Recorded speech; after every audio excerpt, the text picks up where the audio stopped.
I think it really actually has an uplift in the people around them because they talk. You know Yeah. what? On our statuses, people say, wow, I didn't know you knew how busy I was. Thank you for paying attention to that and waving off work for me this week because I'm swamped.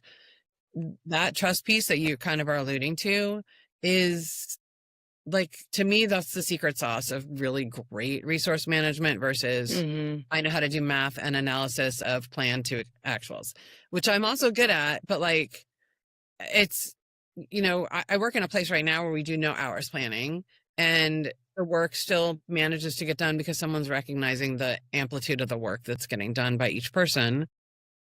It's important. It's really, really valuable. And Yeah. I don't think I could be somewhere where that piece is not recognized. It would be difficult. Yeah, super important. It reminds me of too, like, I don't want to call out like these big organizations, but like, But yes, everyone, yeah, right. But, everyone loves going to Chick-fil-A. Why? Because it's a pleasant experience. right, The people seem as if they enjoy it. Like, whether they do or not, like, we don't know, but they seem like they do at least. And right.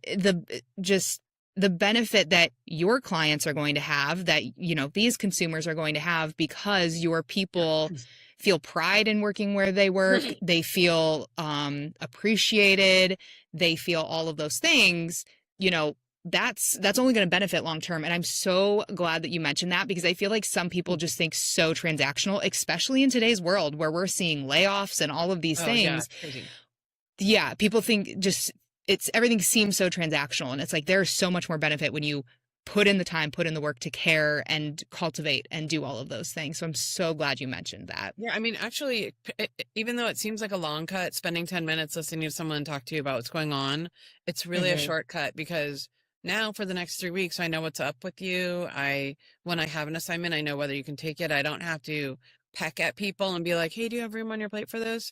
The, the other piece to that and that trust space too is being a master of the material you're creating. So in Mm, advertising for me, um, I have a good idea of what it takes for most of the steps people are taking for hmm. creative assignments. And so when I say to them, will that take you more or less than 8 or 10 hours a week to work on this? I'm I'm being trusted because I have a good idea of what they're doing, and I'm not estimating something at 8 hours a week that's really 25 hours for the week.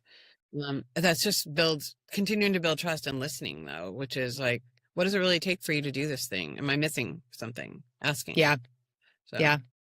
Well, and when you're building trust with people and you're asking that question, it doesn't feel like well, how long is this really going to take you? And 25 hours is too much versus the 8. Like there's just space for so much more collaboration and I say comfort, but I just mean I It guess like is. trust. Comfort, Yeah. yeah, I guess that is right. Yeah. Oh, okay, so I'm kind of taking us off track here, but I do think this is important to note as well, knowing like it's not feasible to know